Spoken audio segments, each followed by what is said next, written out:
हम लोगों ने थैंक्स बोलना बंद कर दिया। हम माता पिता को धन्यवाद बोलना बंद कर दिए। वो बॉलीवुड की पिक्चरों को, हीरो को हम लोग सुन लेते हैं कि हमने थोड़े बोला था पैदा करने के लिए, आपने पैदा क्यों कर दिया। हम माता पिता को धन्यवाद बोलना बंद कर दिए। हमने अपने गुरुजनों को धन्यवाद बोलना बंद कर दिया। हमने उन सभी लोगों को धन्यवाद बोलना बंद कर दिया जिन्होंने हमारे जीवन में कंट्रीब्यूट किया। मैं मानता हूं कि जिस दिन पहले दिन हमने लायंस क्लब ज्वाइन किया था, जिस व्यक्ति के कहने पर ज्वाइन किया था, उन्हें कभी मिल करके धन्यवाद बोलना जरूर चाहिए था। हर आदमी का रोल मॉडल था। हर आदमी अपने बच्चों को कोरियोलानस का उदाहरण देता। कोरियोलानस वहां का सबसे बेहतरीन सदस्य के तौर पर देखा जाता। पर एक दिन ऐसी घटना घटी वर्मा जी कि वो राजधानी आना हुआ।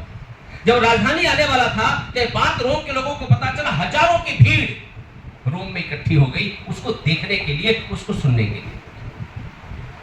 ये बात वहां के कुछ लोगों ने देख लिया। जो हर समाज में हर जगह पे कुछ ऐसे लोग होते हैं जिनकी पैनी नजर होती है, और उन्होंने जाके कोरियोलानस को बोला कि तुमको तो चुनाव लड़ना चाहिए, क्योंकि वहां पे रोम में उसमें चुनाव होते थे, प्राइम मिनिस्टर की पोस्ट जिसको हम काउंसिल कहते हैं। हम जाकर के मोटिवेट किया कि तुमको तो चुनाव लड़ना चाहिए। दुनिया का सबसे बेहतरीन सेनापति, उसको लगा बात तो सही है, मेरे को चुटड़ी लड़नी चाहिए।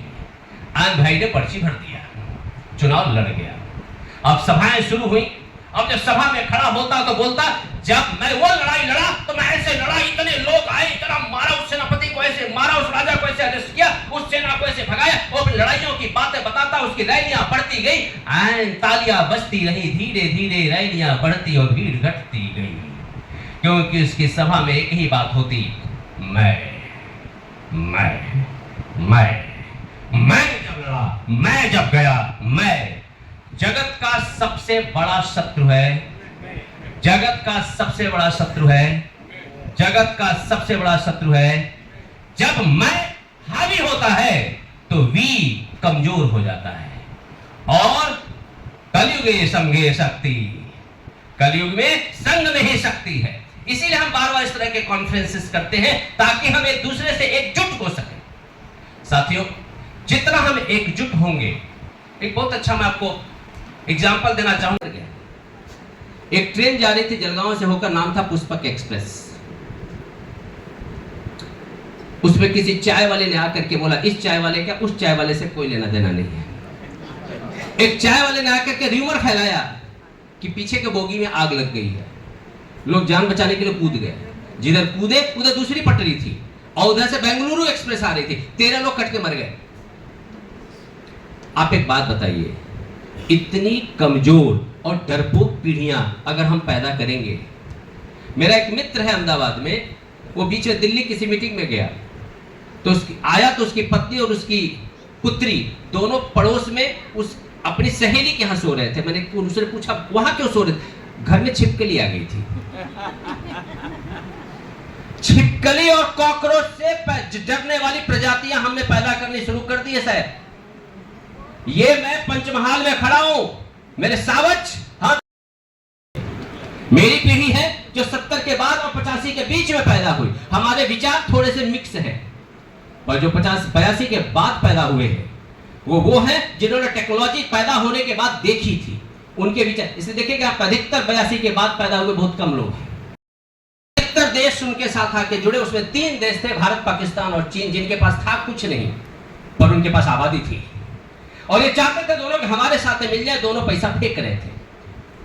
अब भारत के पास भी पैसा आ रहा था, पाकिस्तान के पास भी आ रहा था। जब भारत को सबसे पहले रसिया ने पैसा दिया और बोला कि हम आपको पैसा देना चाहते हैं, हमने कहा दो। बोले आप इस पैसे, इतने सारे पैसे का क्या करेंगे? केबीसी के अमिताभ बच्चन की तरह। हमने कहा हम आईआईटी खोलेंगे। रसिया टेंशन में आ गया, तुम क्या करोगे आईआईटी का? हमने कहा हमको टेक्निकल एजुकेशन शुरू करना है। लोकमान्य बाल गंगाधर तिलक ने 1882 में कहा था कि मशीन ही भारत का भविष्य है, इसलिए हमको आईआईटी खोलना है। रसिया ने बोला ठीक है हम पैसा देते हैं, आईआईटी खोल लो। हमने आईआईटी बंबई खोली। ये सुनते ही यूएसए को आग लग गई। यूएसए ने बोला हम भी आईआईटी खोलेंगे। हमने कहा पैसा दो। तो जर्मनी ने पैसा दिया तो हमने आईआईटी मद्रास खोला। अमेरिका बोला हम एक और खोलना चाहते हैं। हमने कहा कानपुर आ जाओ, तो उन्होंने आईआईटी कानपुर खोला। अमेरिका बोला हम एक और खोलना चाहते हैं। हमने कहा तो इंग्लैंड ने पैसा दिया तो हमने आईआईटी दिल्ली खोला।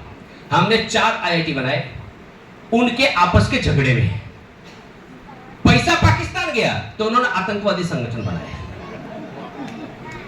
चीन को एक चवन्नी भी नहीं मिला, पैसा इन दो तरफ की तरफ आ रहा था। चाइना के पास पैसा नहीं जा रहा था, चाइना सोचा अब हम क्या करेंगे। उनके पास आबादी थी, उन्होंने हर आदमी को ट्रेनिंग दी और हर आदमी को स्किल्ड मैन पावर बनाया और चाइना को कॉम्पिटेंट मैन पावर फोर्स बनाया।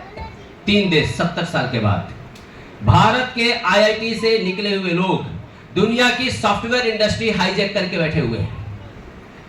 चीन के स्किल्ड मैन पावर दुनिया का हार्डवेयर इंडस्ट्री हाईजैक करके बैठा हुआ है और पाकिस्तान अपना खुद का ट्रेन हाईजैक करके बैठा हुआ है।